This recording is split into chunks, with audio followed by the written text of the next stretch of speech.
welcome to One Table. We're glad you're here. We appreciate you sharing some of your time with us.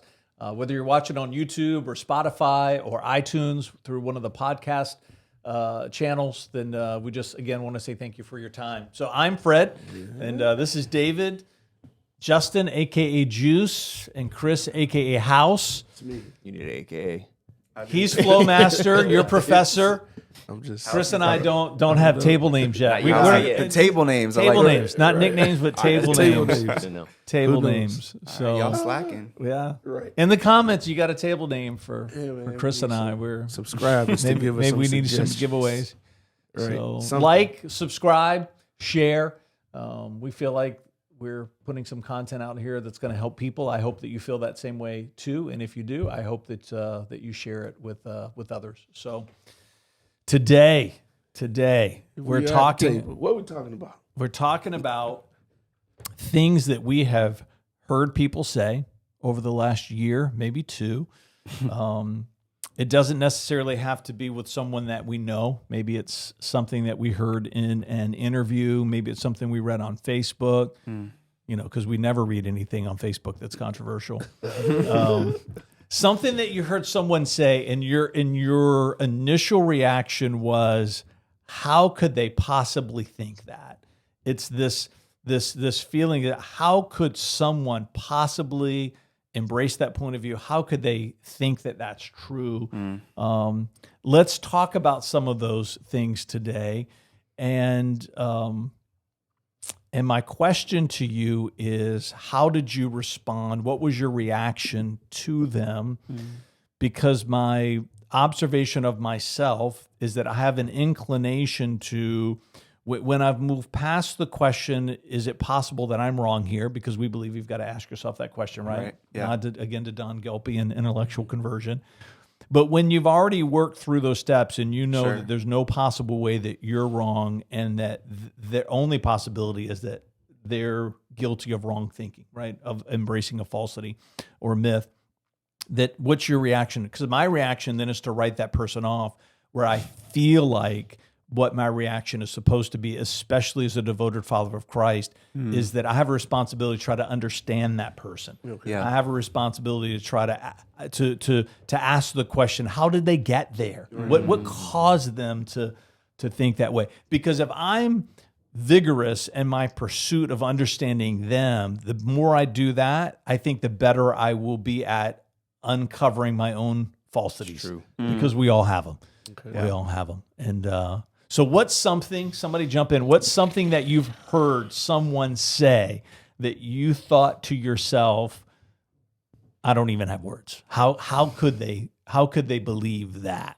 I feel like I try to forget these things. Kyrie Irving and Flat Earth. I don't have words, and I don't want to have words. Start there. Kyrie Irving and Flat Earth. But that's I'm joking, but that's a good example of, right? How could someone? I mean, I don't want to. I mean, it's kind of broad, starting broad, but I know it was a little over a year ago. The three of us were at this march. That shout out to Nigel Anderson, Kevin Tremper, the Hampton City Collective, the great work they're doing. You know, the work Kevin Tremper, Cheryl Yu, doing a killer job, and they put together a prayer march little over a year ago. Yeah, just on the time hop, right? Yeah, and so encouraging, right? All these churches, all these pastors together to pray, right? Pray over police officers, pray over the city, pray over the nation, and it was super encouraging. And I remember walking out of there like seeing a huge banner, probably the biggest banner or sign I'd seen at this entire march that said "God doesn't see color," and I'm thinking, wow. Like you said, the first impulse is like, you're so dumb, right? Like, because I love to paint, and I feel like one of my strengths as an artist is to be able to match and mix colors. So I don't want you to look at my painting and say, oh, I don't see the color. Right. I'd be offended as an artist. Of course. And like on Instagram, you take a picture of the sunset, and the cliche caption is always like, God is a painter, right? You don't go out to see a sunset and say, well, I'm not going to see color. So why would you do that with the very pinnacle no filter, of his right? creation? I didn't use a filter. This Created is what it really in his looked like. image. Right. Yeah. I'm going to say, no, I don't see color. But I understand how they got there. sure. Right? I didn't have a conversation with them. I've got Roz. I'm taking them back to the car. I didn't just stop like, here, why do you think that? But I think I understand how you can get there. I mean, both based in our culture and scripture. So head on both. In our culture, the I Have a Dream speech is probably one of the most famous speeches in the history of our nation. And one of the most famous quotes is where he says, I have a dream that 4 kids, right? My 4 kids will grow up in a nation where they're not judged by the color of their skin, but the content of their character. Mm-hmm. And so if you just take that out of context, which we like to do with Martin Luther King, it'll sound like we should be colorblind. We shouldn't see color. Yeah. And on surface, that sounds like a really good thing. Like, let's not see color. Let's not teach our kids to see color. But when I hear that, Right. like I cringe because my son is, I don't even know if I've shared that on the podcast yet. Right. We adopted him from India. Yeah. He's dark, right? He's packed all kinds of melanin. A little bit more color than you. And he's going to grow Just up a little bit. and he's going to be like, why are there no politicians that look like me? Why aren't there people on TV that look like me? Yeah. Because he's going to see color like everybody else. Yeah. And for people to say, well, we don't see color, it makes it seem like, I don't want to say I this don't wrong. see you. Yeah, there's Right? something about the way you were created and your ethnicity that is almost like shameful. Yeah. Right? Because white is the norm and it's what's upheld. And I think that's also why it's easy, even for myself, to say, well, I'm going to be colorblind because my color is the norm. Yeah. It's the standard. So I So think that's... are you saying the risk there is someone has good intentions, but because of those good intentions, they're also promoting a mindset and an idea that is ultimately harmful? Right. Like Martin Luther King wasn't saying, I want everybody to be the same. He was saying he wanted them to be equul. He didn't say don't see the color of my children's skin. He said don't judge them based on that. And I think that's where we get it from scripture too, is, good source, the Bible. Right. 1 Samuel 16:6, where Samuel is anointing the next king of Israel. And God's like, don't judge them based on their outward appearance because I see their heart. I probably just butchered it, but No, that's the idea. And again, he didn't say don't see their appearance. He says don't judge them based on their appearance. That's good. Because when you judge people based on their appearance due to bias or that's how you get injustice. Yeah. So that's the scary thing about God doesn't see color, or let's be colorblind. If you're colorblind, you'll be just like injustice blind. You won't Exactly. You don't see black and white, then you're not going to see Yep. redlining, the interesting, racial isn't wealth it? gap. Because I have a pastor friend who is black, and I remember him saying to me after we were on a Zoom call, and I shared about my own journey, and he called me after, and he said, "Now I know you see me." Right. So it's interesting. This idea of being colorblind is really people of color. That's not what they want. They want the opposite. They want to know, see me for who I am and how God made me, and celebrate me. Yeah. Celebrate me for And it. me, I don't think that, I'm not going to say I don't think everyone, but I'm not sure that everyone who says that is saying that, I forget the word that you said, but don't have ill intentions or they mean well by Right. it. They have good People at the prayer intentions. march probably had the same convictions as us. Yeah. Right. Prayed at the march, Well, here's the thing with that with me. I think maybe that's probably the case with the majority, but I think that there are some that actually do feel that way because they want to not perpetuate, but they sameness is is what they're That's after. good, Chris. So they're after this sameness. So and if they can That's really perpetuate good. sameness, then they don't have to deal with anything that's different. Wow. Because if you deal with something that's different, Yeah. then I have to lay down my preference and actually understand you and learn you. So I'll just make it blanket by I don't see any color, so we're all the same, right? And it's like, no, we're not all the same, Right. That's so good. I don't know. Yeah. I think some people have said that with good intentions, but then there are others who are like, let's see good. if I can find a way to not have to deal with this Yeah. difference. Okay, let's just put a blanket on it. I don't see color. Everybody's the same. Yeah. So I think that's where I get Yeah. kind of tricky with that statement. Like, well, I don't know if everybody They want homogeneity when really what they should want is harmony. is exactly. Yeah. Yeah, I think the color blindness of our generation is all lives matter. I think that's Okay. the one that I've get heard a Come bunch on. this year. Let's talk about Yeah, it. that's good. Yeah, that has frustrated me. In response to posts about Black Lives Matter, in response to wearing shirts that say Black Lives Matter, in response to having these conversations that the whole nation is having, right, Yeah. about reparations or social justice. And people, I think, so the two phrases that usually go hand in hand when they come from Christians is either all lives matter or, God sees all people, or all people are equal to God. And I think the issue is that when people say those things, they're starting from the conclusion or from the goal and not grounding themselves in reality. Yeah. Right. The reason why we say Black Lives Matter is because, yes, of course, all lives matter, but Black lives have not historically mattered. Or when you look at how many Black people are in jail, or when you look at, you know, the rate of how Black men are, you know, killed by police officers or whatever it is, you know, economic inequities, right? Like you see all of these things. You have to begin to realize that we can't just keep saying all lives matter, because by saying that and just kind of not looking at the particularities of all of the other lives that are represented under all, it's very dismissive. Then it's dismissive of the inequities that people experience, the sufferings that people have of a particular, you know, ethnicity. And so that's interesting. So I Yeah. want to ask you a question. yeah, You're saying that someone can say something that's true yes, versus something that's not true. Like we're talking about colorblindness. We're saying that should never be true. But you're saying people sometimes say something that's true, but it's their motivation for leveraging that truth that you're taking issue with. it's their motivation, but also I think sometimes it's their vantage point. And I would even say with the colorblindness thing, like in a certain context, it may be true when it comes to judging or you know, like you were saying before. Right. What Martin Luther King Jr. was after was saying, I don't want people to judge my kids based on their color, right? Not be blind to it, right? Right, exactly. And so, you know, because that's harder. Yeah. When you hear someone say something cause I do believe that all lives do matter. Sure. So you've added a layer of complexity here, which is interesting because that's the world we live in, right? Right. It's nuanced. How do I disagree with someone when they're saying something that's I agree with, but I don't agree with how and why they're saying it and their implication, which is I don't want to talk about what you're complaining about. Right. Exactly. And too, I think that we live in a society where people feel like people make people's preferences and things that their passions meant. They take it as if that person is trying to make their passion superior than their own. Right. So when people get offended by when you say Black Lives Matter, a white person or somebody who an all lives matter person, I think that they take that as if I esteem Black lives, then I'm putting you on a pedestal above every other life.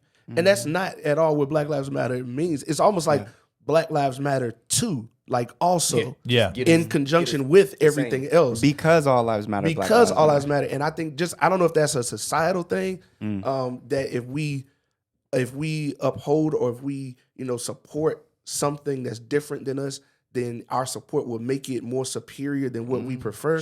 So instead of doing that, we just want a blanket statement and make everybody on the same level, but make everybody equal, but not equity. So, you know what I mean? Like, and I think with all of this, because it's always a rebuttal statement. It's always a no.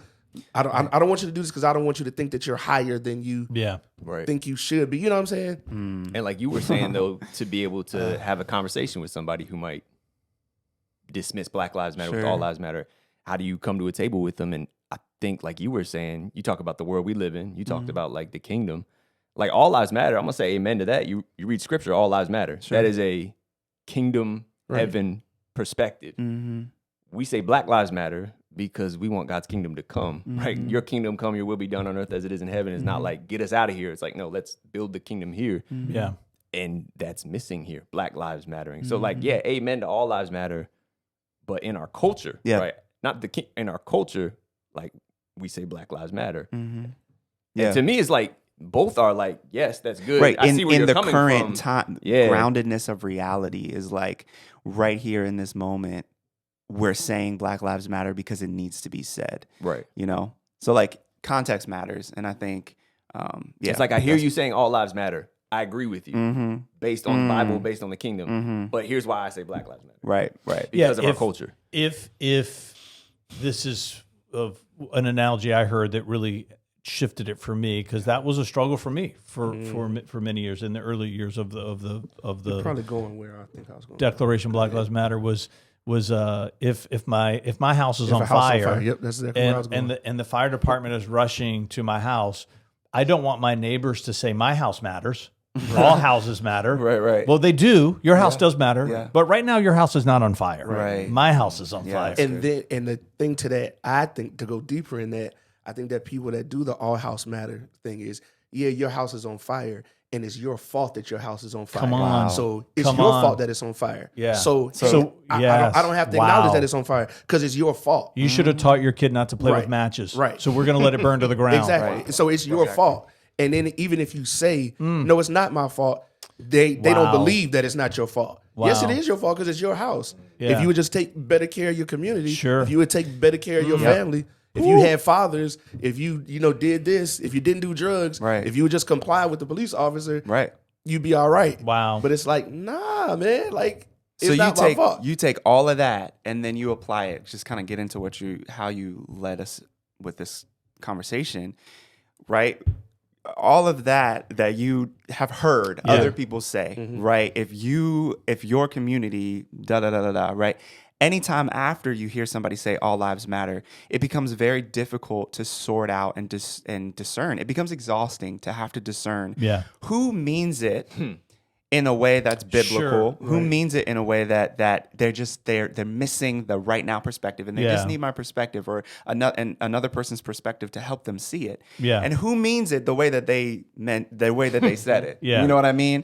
Who means it with all of that intent that Chris was saying. And I think, just speaking for myself personally, these past few years have been really difficult with that, because I've had conversations with people and only to discover years down the road, after having conversation after conversation, coffee after coffee, a person kind of revealing themselves. And I realize, the whole time, you actually, I can't imagine. You actually meant what you said. You meant it the way that I thought you meant it in the beginning. Right. That's been hard, because then go ahead. It's difficult to do that, and that's probably It just is. not just with topics about race, but just in general. It's hard to go into a conversation and not prejudge a person or have preconceived ideas about them, giving them the benefit of the doubt with a difference of opinion. That's just hard, period, to go into it. All right, I'm going to go into this giving this person the benefit of the doubt. Yeah. But when you've experienced a certain thing the same way so many times, it's hard to not approach it with that. Yeah. So as you go You've in, seen it before. you I've seen go this in. before. Yeah, I've had I didn't this seen this before. movie before. I know how this is going to end. Right. So much of what Jesus' teachings were in the Gospels were trying to move the people of God away from secular, cultural, societal norms into kingdom norms. Yeah. And one of them was That's a good way to to put it. have empathy for one another, Right. try to understand how the person got to where they are, listen to each other. You're all of you have falsities that you think are true, right? I mean, all of these themes are in Jesus's teachings, and 2,000 years later, we're not any better at it today than we were 2,000 years ago. Yeah. Which is part of what this table is about. Is how do we rediscover this Christian mandate that we've been given and be excited about it, not just tolerate it, but to be excited about understanding one another, even people that we vehemently disagree with. Jesus said they're going to know my disciples. They're going to know you're Christians by your love. And I'm not sure that's ever been true. It's been true of people. It's true of you, Penny Jordan, right? Yeah. It's true of people. I'm not sure. I would say confession. I'm doing a lot of confessing recently. That's probably been less true of me than it's been more true of me throughout my life with people that I disagree with. Sure. Right. And Jesus didn't give an exception. He didn't give an exception. So we got to get back there. What's another one? Something that you've heard. Go ahead. I'll go back to back. You were talking about how the conversation isn't easy. The conversation can be hard, and just I've heard from multiple people who were like, "I'm not ready to have the conversation yet." You know, like when you address it, they're like, I'm not ready to have that. So they've said something you disagree with. You engage them. and they say both that on a one-on-one level and then addressing it from the pulpit where it feels like it's being forced upon them. Yeah. Okay. And we're not ready to I see. go You're there. speaking about But I've social also had it, justice you know, Sure. one-on-one. I'm not ready to have that or I don't want to have that so conversation. you've taught on something as professional clergy, right? We're not professional clergy here, right? We're Play one just on TV. Fred, David, Justin, and Chris. So you've taught something from the pulpit, and someone says, "Don't bring that into the pulpit because I'm not ready for that yet." Right. You're forcing me to think and talk about something I don't want to think. And of course, talk like you about. said, there's the impulse of the flesh, which is like, Yeah. how could you look at the year we've just had and Right. think we shouldn't talk about this? Or I think of like Letter from a Birmingham Jail, where Martin Luther King was like, for the African American or the black man or woman, wait. Eventually, it feels like never. Like Yeah. wait, I think he says like wait is synonymous with never. Or the Sermon on the Mount, maybe. right, The saying. right. And Jesus was just tearing stuff down. And I Tearing get stuff the down. impulse because I'm guilty of this in my relationship with Steph. Like we'll be in a conversation. Okay. I don't want to talk about it. Right? You know, Okay. I don't want to talk about it. It's like the Okay. mic drop. Let's end this conversation. Right. And you kind of settle into what counselors would call like a negative silence, where it could be passive aggressive, or it could be maybe Avoidance. sometimes in my case cowardice because you don't know how to wrestle Wow. with yourself Yeah. or this person. We are so it's good kind of at like that. I don't want to talk about it. And Vanessa, please don't leave anything in the comments. that would be called a negative silence, but that makes me think of, again, Martin Luther King talks about a negative peace where we yeah. prefer the absence of conflict and tension to call the it peace. presence Stop of it. reconciliation and justice. Right. So you'll hear people that say, well, you're talking about racism and that's divisive. Like, no, racism is divisive, right? Talking about racism Is restorative. tense, right? Yeah. There's tense Yeah. and there's Yeah. a discomfort there, but embrace it because we need to talk about it. And I And would then never they say, this let's to just somebody. talk about the gospel. And I would never Right, say that would this be to one. somebody. Yeah. But if talking about race is gives so much tension and discomfort to you that you have to separate yourself, and Yeah. there is a division there, I would never say this to somebody. But that's a personal problem. Yeah. You know, like we still need to talk about it. Or people, you know, it's just snowballs. Where some people say, well, racism would That's go away probably if we the just didn't first talk time about they it. need to talk about it. Right. It's like when the dentist, you go to the dentist and they're probing right. and they touch something that really hurts. You're like, supposed "Don't to touch say it." that hurts, right? I've always wanted to say it Right. from the pulpit. If it's good, say amen. If it hurts, say ouch. But Yeah. you don't say that from the pulpit. But I'm yes, just saying you do. ouch sometimes. I hear it all the time. I used to go to, I've had my journey with chronic pain, right? And I had a neuromuscular massage therapist would repeatedly say to me, healthy tissue doesn't hurt, Fred. Healthy tissue doesn't hurt. The pain is a sign of a problem. wow. And that's true for the soul. It's true for the soul. Yeah. Yeah. Yeah, and just to piggyback on that, I mean, I don't know if you all have heard this before, but my grandmother would say a hit dog always hollers.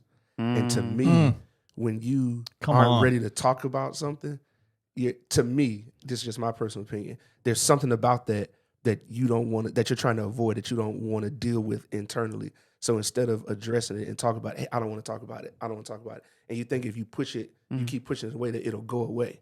But it never does. That chronic pain, the more you ignore it, it just comes back and comes back. And eventually, you're going to have to deal with it. And I think that we as people, we are afraid of dealing with ourselves oftentimes, especially things that we know that aren't Christ-like. Having to face the music, having to face, hey, you know, you've been feeling this kind of way about something that God is not pleased with. And instead of embracing it, you kind of run from it. Because my question to that person would be like, I'm not ready to talk about that. Well, when are you ever going to be ready? Like, what's going to make you ready? Yeah. And most people that I've had conversations with who would say that are people that haven't had to deal with the oppression. Like I don't hear too many black people saying, when you talk about race, oh, I don't want to talk about that. Yeah.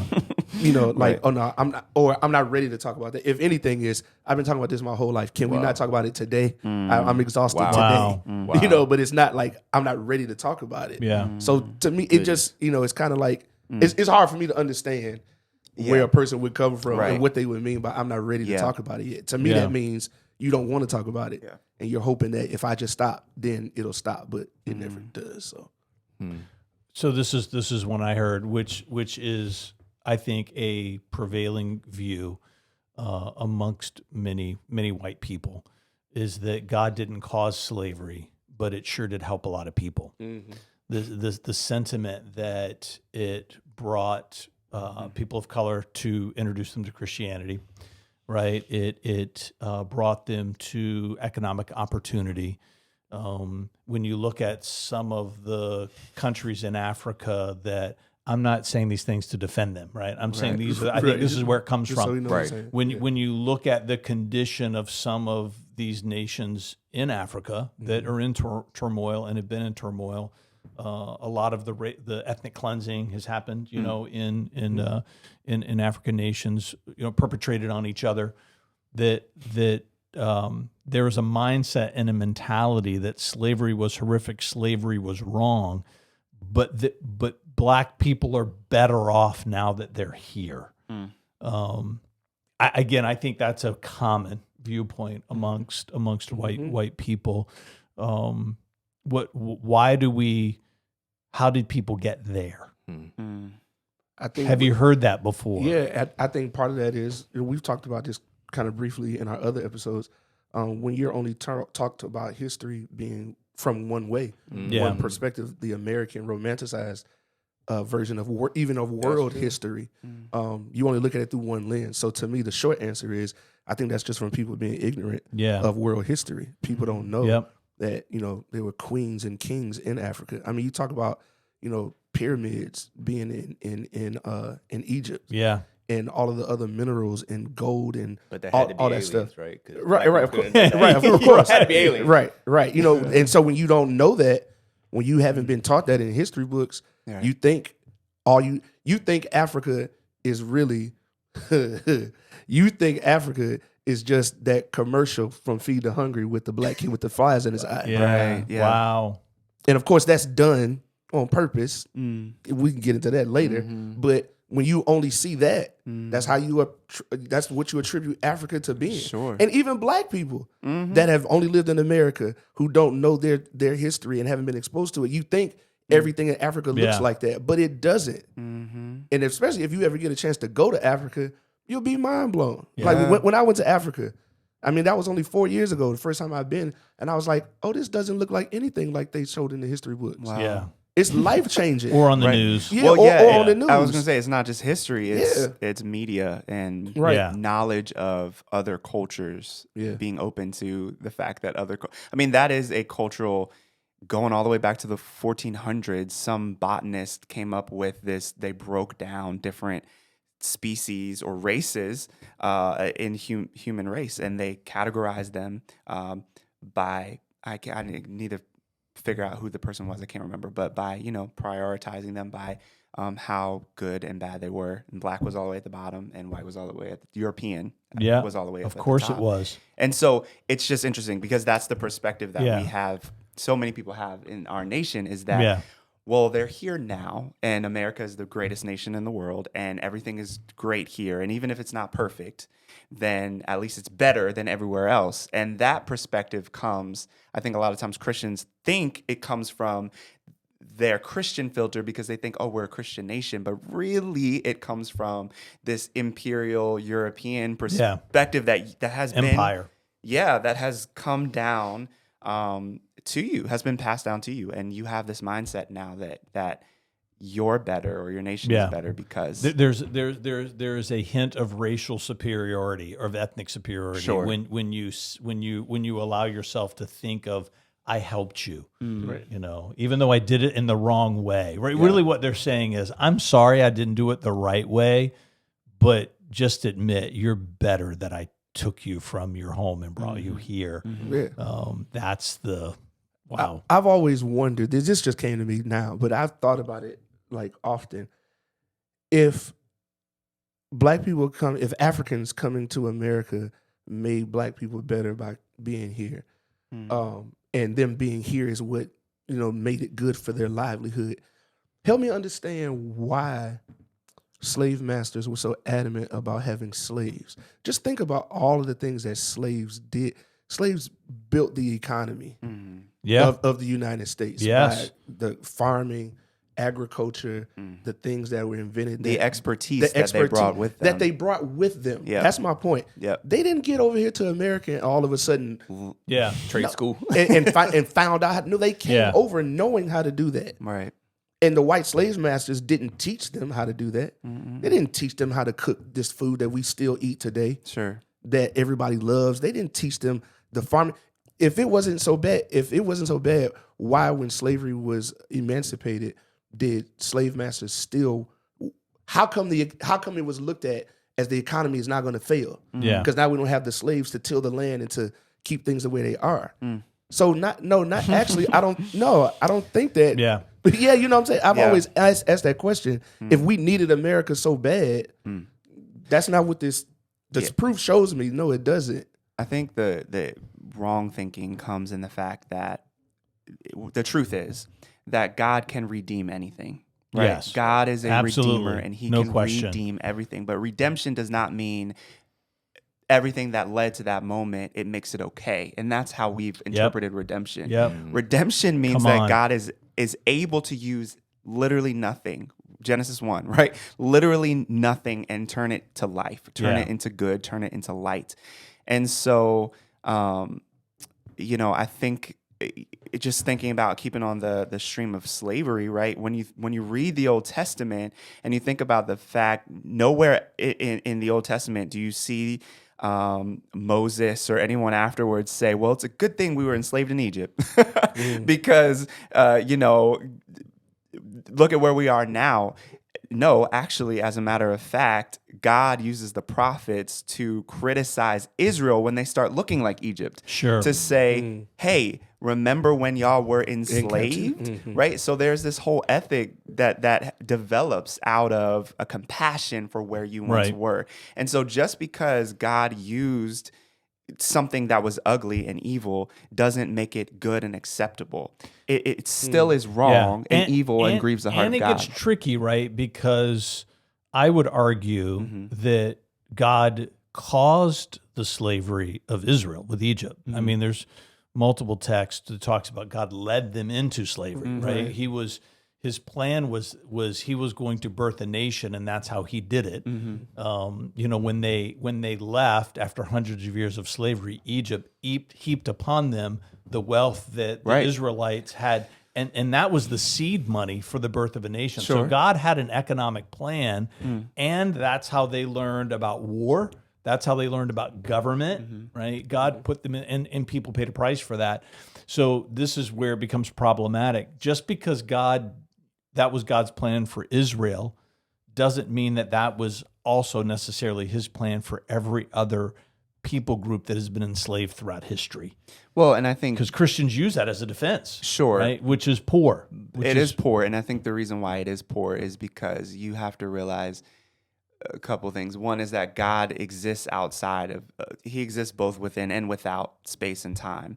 And so, I mean, this is a whole different theological conversation about, predestination, all that stuff. But I think like part of this whole conversation underlying it and why, for me, empathy, when I'm talking to people, white people in particular, is that white people tend to think that they don't view things from a social location and then accuse black people or anybody else of viewing things from their particular cultural perspective.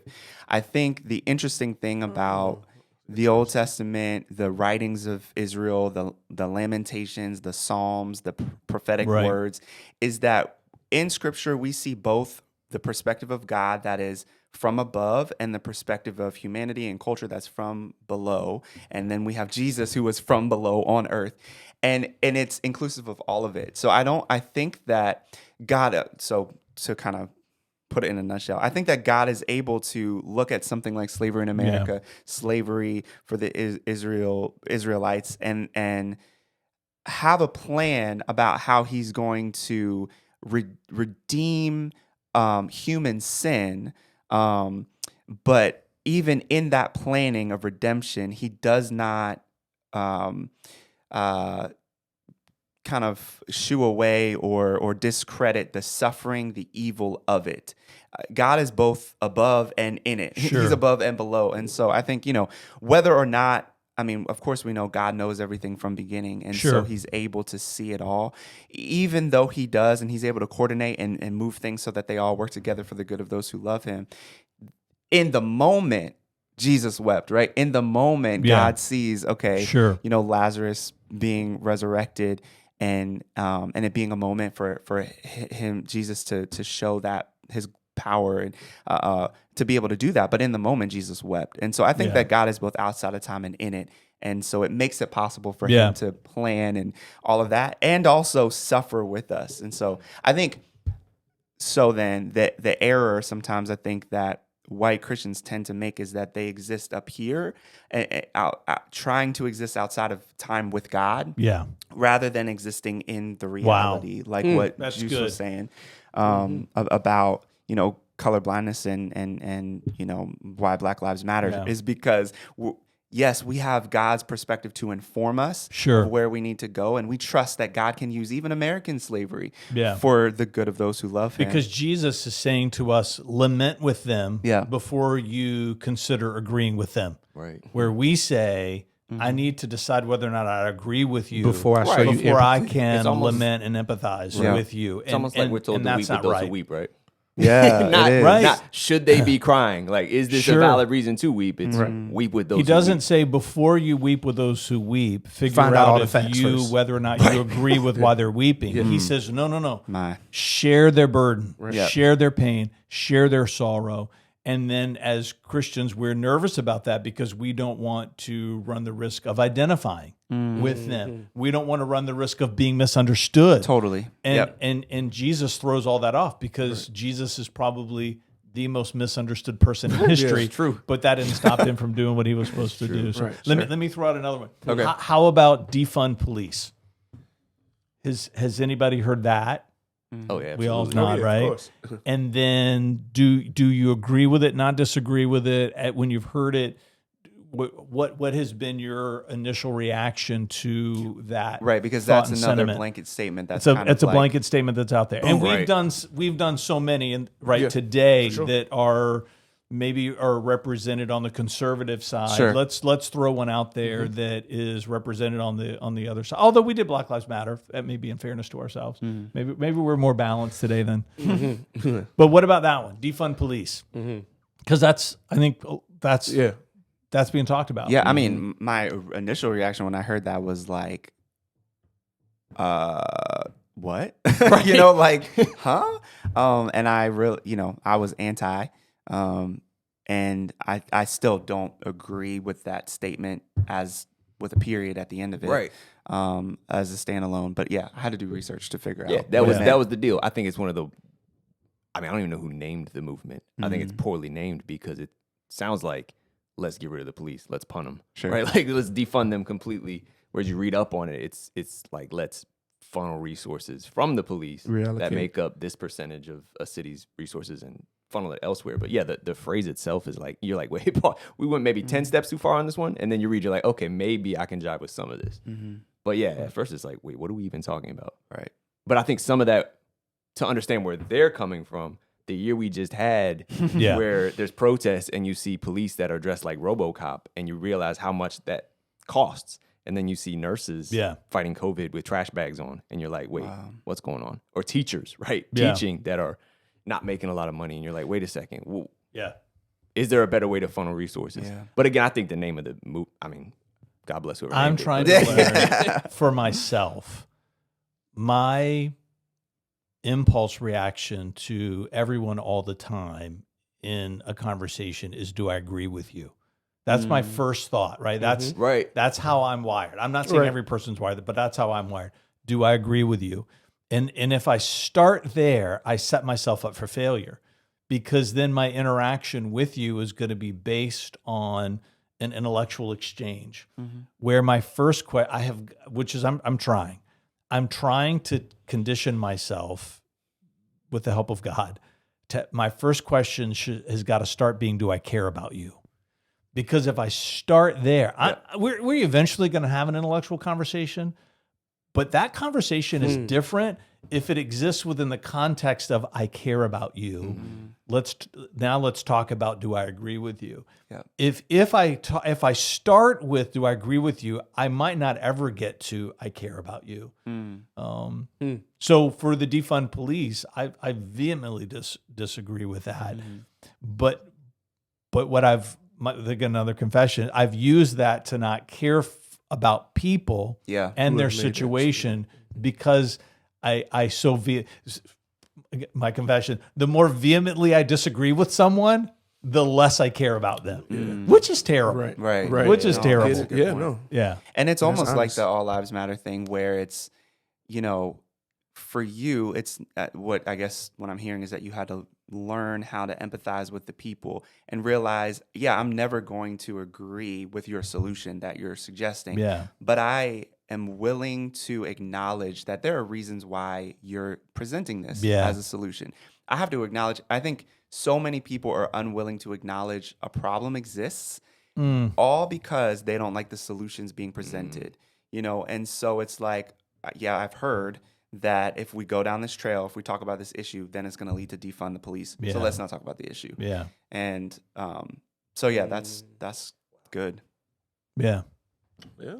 I think it is true. Like you can get so quickly offended by how something is being, whether it's protested, like with Kaepernick, right, or resolved, that you forget like what the what is. Like you get you get caught up in the anthem rather than what Kaepernick is protesting or what defund the police is actually addressing. When defund the police, again, to me, first impulse is like, well, that sounds dumb. But then you understand where they're coming from. Right. Some people do think we should just abolish the police. And then others are like, no, we need to. So understanding where that person is that just said that, what they think, what they believe. Yeah. I think Go go ahead. No, go ahead. You go. Well, I was just gonna say, I think the hard thing is that 2020. I mean, like moving forward.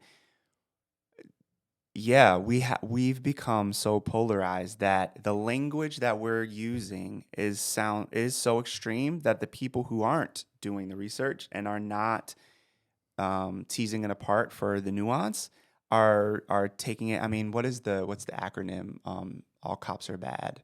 I've seen that on Instagram, a cab or whatever. All cops are bad. I've seen that on Instagram, social media. That's a hashtag. Like that's what people are using because those people are not are doing what the exact thing that the people responding to defund the police on the conservative side, if they're only hearing that and not getting into the nuance, right? Like you've got to get into the nuance, even from the left angle, and say, okay, what does this phrase actually mean? Yeah. And that's what is this movement actually about? And that's instead of writing off a whole group of people. And this is a good example too, right? Like even the term cops, which is just local vernacular now, right? Comes like the phrase "dirty copper." Right, comes from police uniforms used to have these copper buttons, and they weren't polished properly. It became not a euphemism, but a analogy for bad cops, dirty copper. Not having unpolished buttons. Today. It's interesting, isn't it? I had no idea. But then that terminology, which has this horrible negative history, now we use that to refer to all policemen. Wow. And I'm not saying give that language up, right? Sure. Because at some point you have to embrace vernacular. Sure. But it is a powerful reminder that things typically have an inception and a history. Right. Yeah, you got to do Right. research. And- You got to dig. And people's feelings and sentiments. Like people that say they want to defund police, they didn't just wake up one morning and say, there's a history there to why they feel that way. There's an experience that they have. If I had lived their life, I would probably be the one saying that myself. But I haven't lived that life. And that's part of me. I've got to care about them before I deal with whether or not I agree with them. Yeah. I think what mattered was statements like defund the police. Yeah, you may not agree with it, but I think you got to understand, like you all said, understanding where it's coming from. But I do think that because the language is so strong and because it's so matter of fact, that it has put a great light and highlighted an issue that's been in our country forever. And it's almost like people have been saying there's an issue, or people have been whispering that there's an issue, and they haven't been heard. Yeah. So then they've just raised their voice to talk. Okay, there's an issue. Right. Then they've started screaming. There's an issue. Now with defund the police, it's a screaming, hollering, and throwing.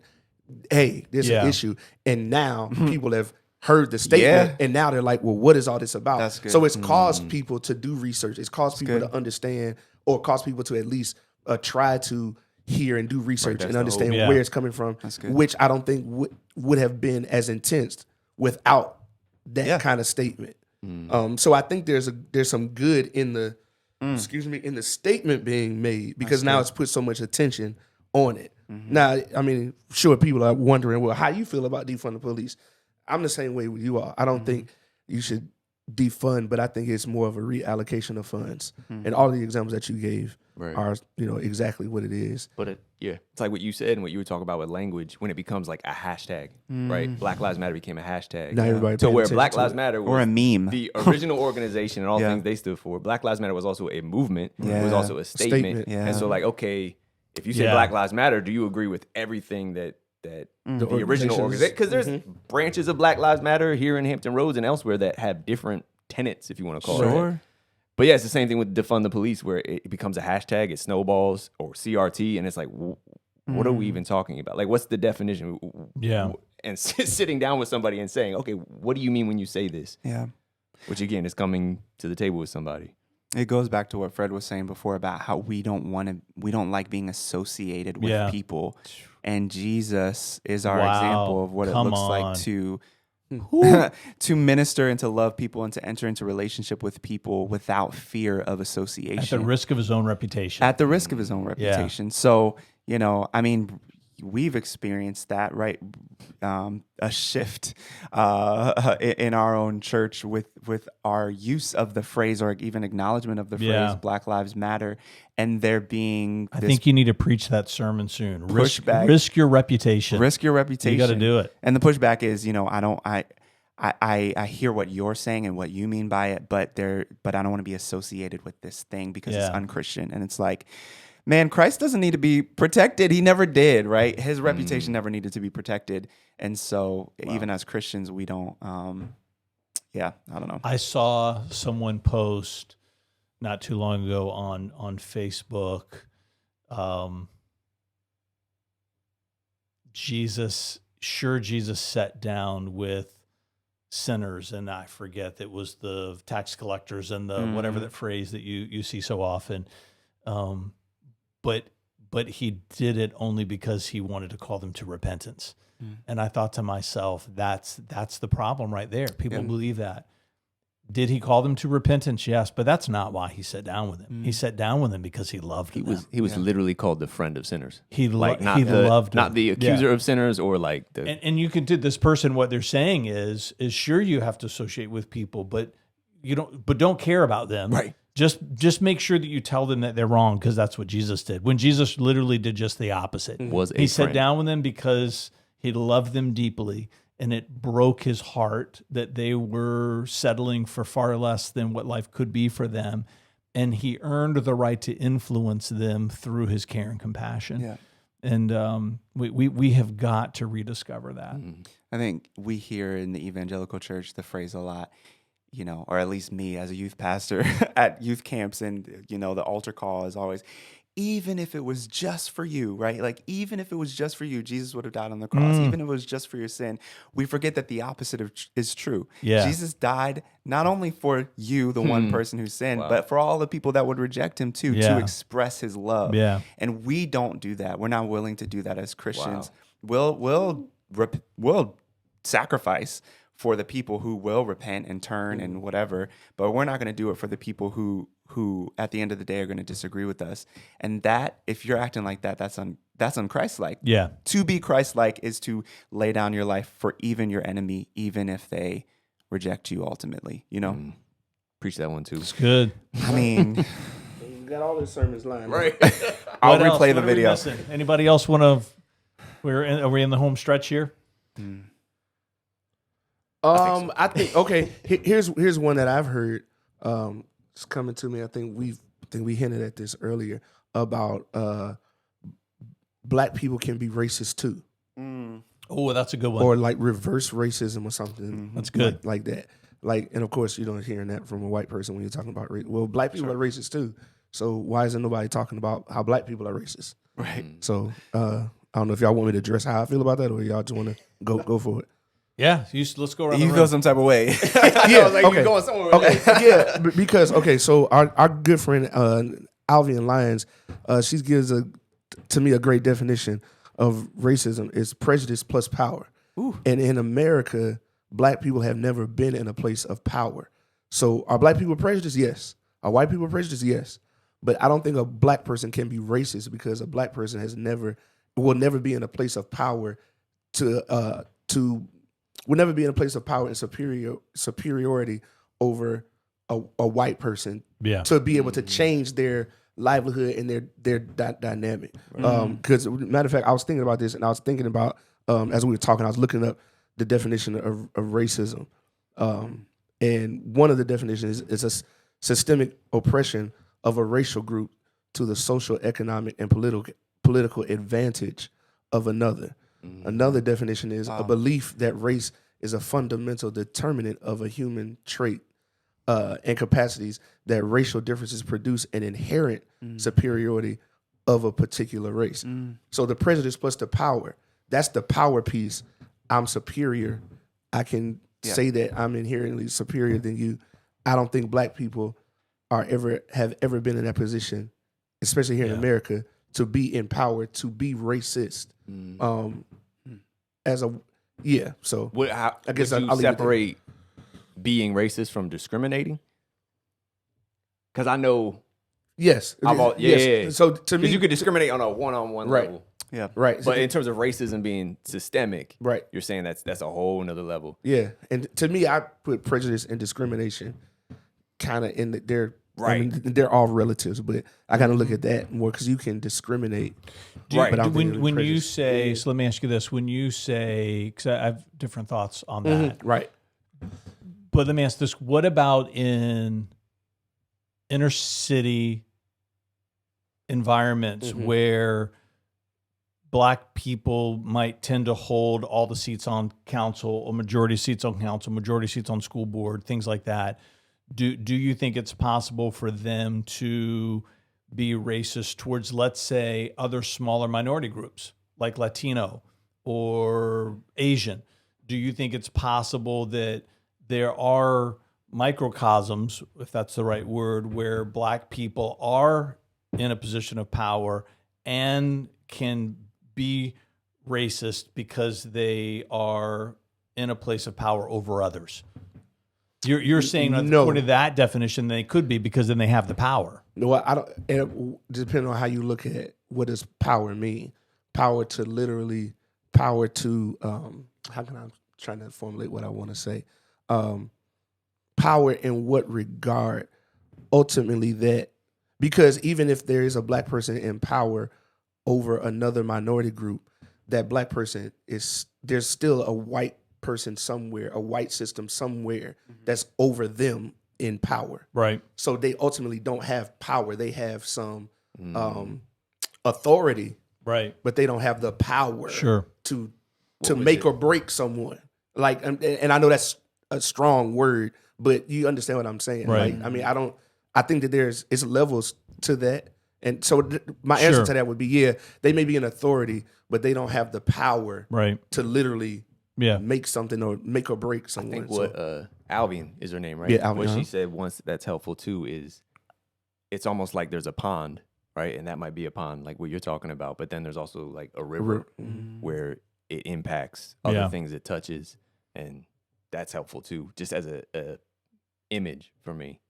What about you, David?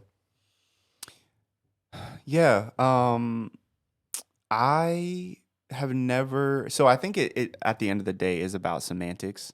Right. I think that it's about. I think that it's about how do you define these terms.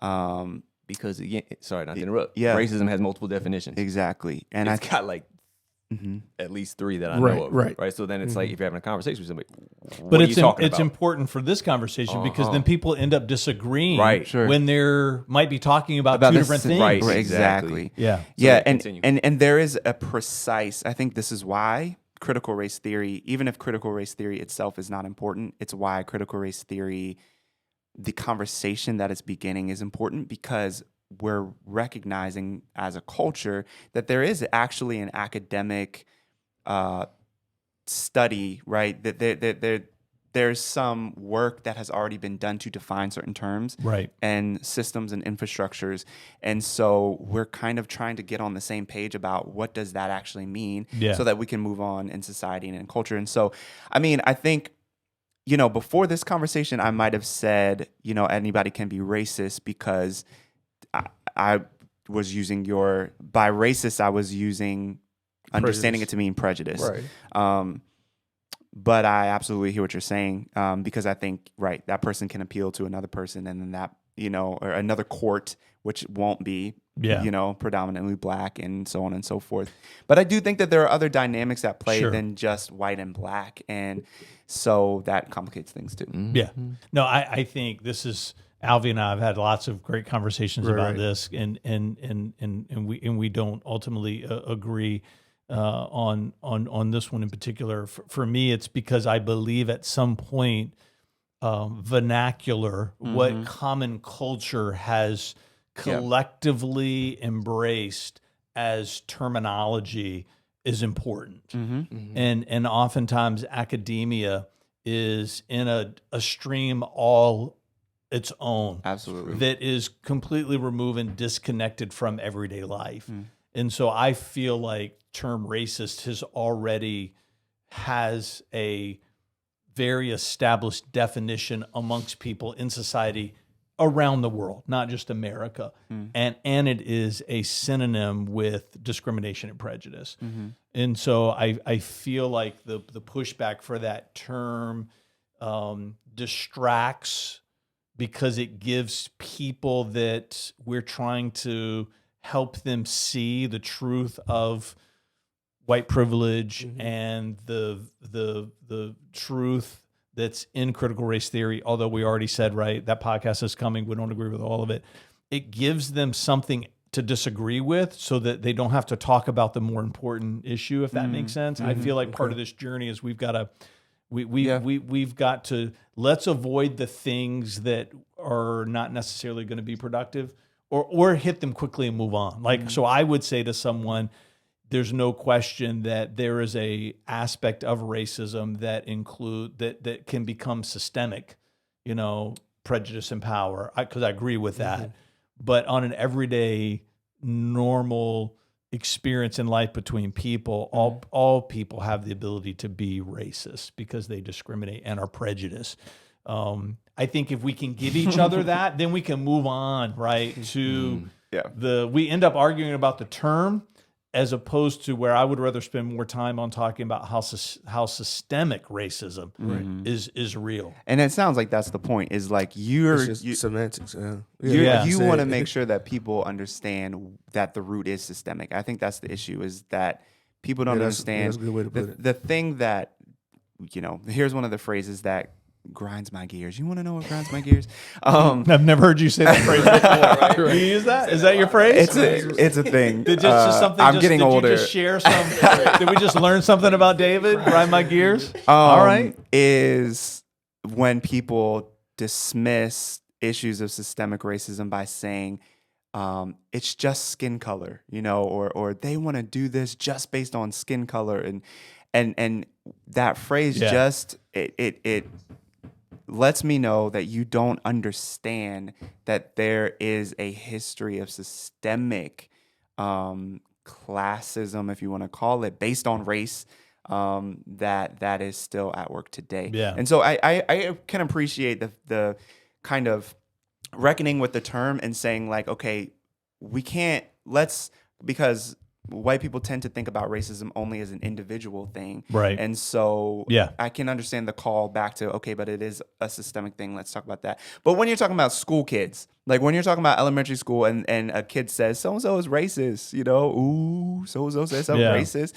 they're not talking about systemic stuff. They're talking about somebody call somebody a bad name. You know what I mean? And so, yeah, I mean, that's part of when empathy and being able to figure out what context do people live in so that you can have the conversation with them where they're at and using their language. Right. You know? And two, I think that, like you said, just to reiterate, I think some of it is kind of dismissive of having to deal with the real issue and the real problem. You hear people say, it's not a skin problem, it's a sin problem. And you think, hey, if you just preach the gospel, that the gospel will take care of it, and we don't have to deal with the systemic, issues that are actually in our world. So you just do that to escape having to do the hard work of, no, it is a skin issue. Like here, yes, it's rooted in sin, right? But it is a skin issue. Right. So we can't dismiss one, just so we don't have to deal with it. And I just think that's how we are as humanity. Things that we have trouble with or don't know how to address, we kind of put a blanket statement over it to just hope it'll go under the rug. Yeah. So yeah, man. Jesus wept over the city that was about ready to crucify him. He let Judas give him a kiss in the garden, right? He loved people first. Sheesh. He loved people first, and I want to do better at that in my life. Yeah. I'm committed to asking the question, do I care about them before I ask the question, do I agree with them? That I know that if that becomes my context, those conversations will be more meaningful and impactful for them and for me. That's so good. For them and for Do me. I care about them more than I care about agreeing with them? With what? Yeah. It's good. Thank you. We ate a lot at this table today, buddy. Right. There's been a lot going on at the table today. Like, subscribe, hit that bell button if you want to be notified when new content is dropping. We're trying to drop twice a month. Right, that's our goal. Beginning of the week, like on a Tuesday, something like that. If you're trying to figure out the flow, but hey, if you subscribe, you ain't gonna miss it. So. Yes, and in the comments, get active. I know you're watching these and you are having thoughts. You have questions. We're paying attention to the comments, and so you can join us at the table. That's good. Pull up a seat. We'll be back. We'll be back next time. See you next time at the table. At the table. What? Change.